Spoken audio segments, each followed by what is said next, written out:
SmackDown Live restoring my hope in the main roster of WWE, restoring my hope in their ability to tell stories and portray decent heels. Compelling heels, might I add. Right, I'm going to do this one. I'm going to talk about a lot of the main points of this show were worthwhile talking about. If I'm honest with you, there's a couple of bits here and there that a few interviews that don't really mean anything, but I'll start at the beginning. Becky Lynch had opened the show the promo talking to Renee Young. I really enjoyed it. I like Becky. Becky on the mic is one of the few who seem really real to me. When she's talking, she doesn't seem like she's reading off or memorising from a script at all. I think she flows and talks really well. I liked her line as well about not being born a champion, that she's earned to be a champion. Really enjoyed that. She was interrupted by Carmella, and Carmella came out and did a promo. Really, what's the word? She was being, the word is completely eluding me right now. But she was acting upset, and it was similar to the Mark Henry promo when he was going to retire, then didn't. But obviously with Carmella doing this so frequently, he obviously knew that she was like, kissing Becky Lynch's ass, and Becky Lynch, I look up to you in NXT. You were far superior than me. You were better, and I wanted to be like you. And you're the first draft pick, and when they had the brand split, and I was picked last, and no one thinks I deserve to be champion. And all I do is try my hardest, and everyone's champion. Everyone's chanting the Carmella sucks, and Carmella saying, "Look, see, they're saying I suck and everything." I'm trying to gain sympathy. That's what she was trying to. The word for it is fucking eluding me right now, but never mind. I'm not going to record this again, so just got to deal with it. But he always knew it was leading to a turn, whether it'll be verbally with that obnoxious laugh she's got. But in her defence, Carmella delivered this really well. I mean, it was frustrating that you knew where it was going, but the actual delivery of it was really good. Really, I did really enjoy this promo. Of course, she turns on Becky Lynch, gives her a bit of a beating, and Charlotte comes in for the save. This initially really irritated me, because once again it's women, we've got best friends and looking out for each other. But as the show progressed, this first segment, I liked it more. Well, I understood it more because of what it was trying to do, what it was trying to set up. Next, we had Carmella backstage, and she was talking to Paige, and they did a similar thing with Paige and Carmella here. They were with Miz, and it was just like a little sprinkle of it where Carmella said to Paige, I'm SmackDown champion, something you're never going to be again. And Paige was like, right, fuck you, here's what's going to happen. You're going to face Charlotte tonight, and if Charlotte wins, guess what? You're going to have a triple threat at SummerSlam. So that ended up being the main event, Charlotte versus Carmella. But Paige runs down Carmella and tells her that I'm going to show you what a true champion is, what a true champion should be, in the morals and all that sort of shit, rather than running away from a fight all the time. You run towards the fight, so to speak. So yeah, good promo. Good. Next one, the Usos versus the Bar. This was an awesome match. The one thing that annoyed me a little bit was, just a little nitpick, was New Day on commentary, which of course they were golden, but you had the SmackDown commentators, obviously in the normal position. Usos has come out, the Bar had come out, the match was about to stop, then the New Day, show up, and the commentary and Byron Saxon and everyone was all surprised. What the New Day doing out here? And there's a New Day come down to the ring.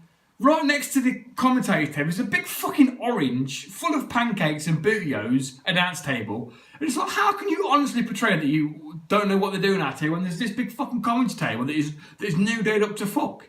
It just one little thing that it made me laugh. Like, come on, just have a little bit of a way with yourself. But there weren't. It wasn't a 6-man booth commentary style. There was like the New Day were doing their own thing, cutting in and out and stuff. And also, New Day dropped an interesting fact that Usos have never been on the SummerSlam main card, which I think is a fucking travesty. And it's still not going to be, because the Usos lost to the Bar. But this was a fucking awesome match. It ended with the Usos both going with the double splash on Sheamus, but Cesaro snuck into the ring and gave one of the Usos an uppercut. And the way the Usos, the way whichever Uso it was sold it looked like he just landed on a brick wall. It looked fucking awesome. And Sheamus rolled up, got the knees up. Uso hit. Sheamus rolled him up 1, 2, 3 and got the win. So it's The Bar versus New Day. Next week, number 1 contendership for the tag titles at SummerSlam against the Bludgeon Brothers. I'm looking forward to that match. The tag team division on SmackDown is fucking on fire. It really is. Absolutely beast division over there. If they could only get the Revival over there as well, then they'd have the best teams on the main card week in and week out, and they're not be getting fucking wasted over on Raw. But anyway, the 4 teams that they've got plus the Bludgeon Brothers. Do I need other teams? If they have, it's completely eluding me who they are. Or maybe no, not these. I don't know. But yeah, those 4 teams are fucking awesome, and they always put on a good show. Anyway, Samoa Joe and a promo in the ring, just sitting there on the stool by himself. And it was fucking awesome. It was so good. He was running down AJ, but I don't know how to word it, but it was Samoa Joe was right in what he was saying. Like, AJ Styles, I applaud you and I respect you for all you do. So, but on the flip side of you was being wrestling, you always advertising the WWE and everything you do. It means that you're a pretty shit dad because you're never there for your kids. Because AJ last week did a promo. And he was telling, before his contract signed, he was telling everyone about how his daughter can live a dream because of his paper and all that bollocks. And Samoa Joe referenced that. And he said, you're barely there to have a conversation with your child, let alone... No, you're barely there to hug your child, let alone look into her eyes or whatever he said. But it was awesome. Absolutely ran AJ down. Told him he was a shit dad, a shit husband because he's never there for his kids, because he's out here busting his ass, wrestling. It was fucking awesome. And Joe, when he finished, he just got out of the ring and just walked out. Really enjoyed it. Next we had Lana versus Zelina, which was obviously a shit match, as you would probably imagine. And it was shit, but it progressed the story the way it needed to. Lana had a match because of what happened last week. Both of them fight on the outside. Lana came down through by herself. Zelina was accompanied by Andrade. Andrade tried to interfere twice, and as he was interfering, Aiden English came down to the ring to pull Andrade off the apron. At this point, Lana got distracted because obviously in the ring no one's ever distracted by the fans. The thousands of people in attendance that are singing and chanting everything. But if someone walks down to the ring, then just fucking beeline zeroing on it, doesn't they? But that's wrestling, I suppose. Distraction, Zelina got the win 1, 2, 3. And Aiden's like, fuck's sake, I fucked up again. I can't do the right thing to save my life. Later on backstage, Aiden's again trying to apologise. And you hear Rusev shouting Aiden because he wants to talk to him. Aiden flees off. Rusev comes up to Lana and he says he wants to talk to Aiden. And Lana says, look, I need you out there tonight. He says, you have these troubles with what's right for Rusev Day. He said, but tonight Lana needed Rusev Day. I needed you out there. And he wasn't, because obviously things happened last week. So what they're going to do with this story is they're doing something with it. I don't know what yet. It seems they're all having a little bit of a fallout, but at the minute there's nothing that great deal else for Rusev to do, if I'm honest with you, that I can think of. But it's something that they're doing. It's a story that they're progressing. I enjoyed it, to be fair. I'm going to see where it goes, because Rusev Day is still over his shit. So Daniel Bryan was in the ring, promoing the fuck out of Miz, obviously. But once again, Daniel Bryan was talking about this women's pay-per-view. And honestly, I'm happy they got a pay-per-view. That's great. That's wonderful. I mean, there's not exactly storylines or at the minute that make me want to watch it. But that being said, it's good to getting it and all that stuff, like the Royal Rumble and all that bollocks. But I'm sick of having the same rehashed shit. Oh, the first Elimination Chamber. Oh, now all the women I can tell my daughter that she can be wherever she wants. Or the first Royal Rumble match, or the first Money in the Bank match. It's the first. I'm sick of the first this and the first that, if I'm honest with you. Just let them get on with it. It feels like it kind of, to a degree, feels like they're parading the women out and like, oh, look what we're doing with the women this time. We'll give them a first ever pay-per-view this time, yeah. And then it will be, I don't know. I really sense that we're going to get a women's tag titles, and that'd be the same thing. Oh, it's the first ever women's tag team titles, and I'm sick of this whole. I know the guys are sort of trying to get it. Of course, they support the women. I do as well. I'm happily see the women's matches and stuff, and as long as good wrestling's good wrestling, I don't care who's wrestling. I just like the wrestling.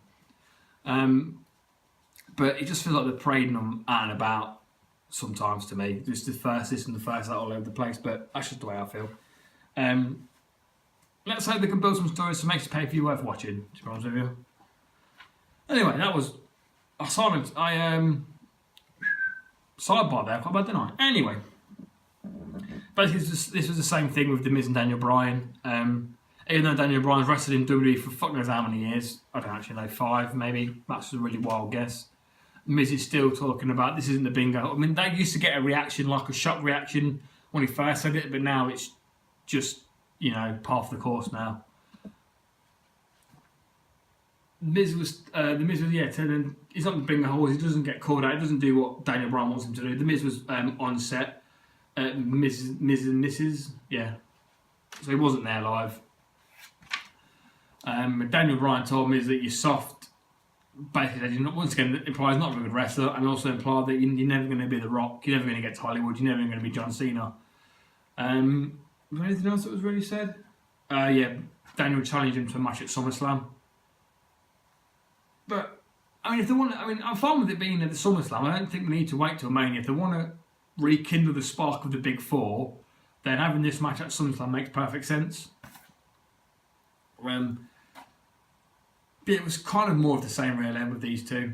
It's still entertaining. I just couldn't help but look at Daniel Bryan and think he looks really thin. Like, he looks gaunt as fuck. Like, you can eat some food, man. The main event was Carmella versus Charlotte. It was a shit match because Carmella was involved. And something I have noticed about Carmella matches is that when they're doing things like kicks and stuff, when Carmella is delivering the kick, the camera will always turn so you don't see it like side view, profile view. So you'll always see it like, say Carmella's going for a kick on Charlotte, the camera will always pan round to, well, it seemed to me, I don't know if it's just me, that's just what I felt anyway.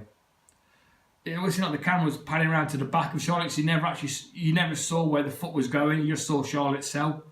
Because, Carmella's ability to make anywhere near decent looking contact is fucking flawed as shit, and she struggles to take. I don't like Carmella in the ring, is what I'm trying to say. It's a shit match, but Charlotte got the win, and here's where I think it's interesting. Because backstage, Becky had an interview, and she kind of said that she doesn't really want Charlotte in the match, but Charlotte's her friend, so she has kind of got to a supporter by default. But she doesn't really want her in the match because because Becky wants a one-on-one match. That's what she's been fighting for. So I really think and hope what I would like is for Charlotte to win at SummerSlam and for her to beat Carmella. Because I think the whole Sasha Banks and Bayley feud that we've been teased and now we don't give a shit about, the best friends falling out, that might transfer over to Becky and Charlotte, and that would be one hell of a SmackDown rivalry. How it would play out, I don't know. I would say maybe Becky would go heel, because Charlotte has just come in from being off, and she was at WrestleMania, and she's just come back straight back in the title picture, straight back as a champion. And Becky's been working for 2 years and still fuck all to show for it. And it makes, it makes sense because you can understand the heel. When you can understand the heel and the face, it makes it more compelling. Because you can understand Becky's frustrations because she's just done everything she can to get back in the main title picture. Charlotte's just come back in. But if you're offered that sort of match, you're going to take it and you're going to win. You're going to try and win it, aren't you? So that's what I hope. And that would be an awesome main event for this women's pay-per-view. If June, August, September. Yeah, they could stretch out till October pretty easily. Becky versus Charlotte. I think that'd be absolutely brilliant. Although Charlotte is a pretty... I don't know, actually. Charlotte, it could go either way, I think. Although I don't think I've seen Becky as a heel. But like I said, it might be interesting. It could go on because they're both over. and we know Charlotte can play a really good heel, but I think for this story, Charlotte hasn't really got a reason to go heel at this point. Becky has. So, but yeah, the story between the main event match was shit. But on the flip side, the story that it could lead to, I mean, obviously, for me, this means that Carmella loses at SummerSlam and just fucking push her to the side and just walk, because I think she's an absolute piece of shit. I don't enjoy. Promos every now and again are pretty good, but on the whole, I don't really enjoy her in the ring at all. So, but Becky and Charlotte is where the fucking money is for the women's division rivalry. And Becky's right; she's not been in the picture for very long. She has literally just been Charlotte's best friend. That has been her character and gimmick for a year and a half, or however long it's been. So that's what I've got to say about that. Really enjoyed SmackDown. Oh shit! I didn't talk about fucking Randy Orton, did I? Bollocks! Right, I've botched that proper bad. Randy Orton is the MVP of this show. Of today. Oh, I watched it today. No, I didn't watch it yesterday. MVP, Randy Orton is the MVP of SmackDown the past 2 weeks. He has gone back to ultimate heel, and I fucking love it. The things he was doing to Jeff Hardy, ripping off his arm things and his necklace and wiping that stuff off his face, was absolutely. Whoever thought of that? Fucking genius, absolutely genius, and awesome. Plays it so fucking well. And the fact that he teased an RKO but didn't deliver one was fucking genius. I would like to see him now have a new finisher, maybe going back to that punt kick, because that always looked like a fucking dick move. That punt, whatever you used to call it. Yeah. I think if they're committed to this, then Orton needs to stop with the RKO. Because they look cool, but just running and burying someone in the skull like he used to do. Yeah, Orton. Jeff Hardy's selling it really well as well. I think Jeff Hardy was a perfect person for him to turn on. Orton's motivations are so clear. He's been going about it as a dick way. When he called the fans the legend killers last week, it was fucking awesome. Oh my god, Randy Orton I've wanted a Randy Orton heel for ages, because he has been coasting and just coasting for the fuck knows how many years. But this Orton I could watch every single week. Where Orton will go after this, I don't know, but for the moment, for the minute, fucking love it. Absolutely love it. I just lobbed my notes on the floor, so I thought I was done, and I can't think of anything else I need to talk about. But yeah, Orton was fucking incredible. Jeff Hardy selling it well. Yeah, Orton, well done. SmackDown as a whole was pretty good. There's a couple of shitty matches, but the shitty matches, especially the main event, hopefully the potential for that story could be fucking immense. I just hope that they follow it through. But anyway, that was SmackDown. Hopefully I'm going to be back to doing this every single week. I might do. Definitely SmackDown without fail. Well, maybe fail every now and again, but definitely SmackDown. Raw, hit and miss. If I'm watching a bit of Raw and there's something to talk about, I might just talk about that particular segment, but I don't think I'll bother reviewing the whole of Raw, because it's too fucking painful to sit with, honest with you. I keep an eye on it for people like Seth and McIntyre. I've got a lot of time for. But yeah, that's my SmackDown live review. Goodbye.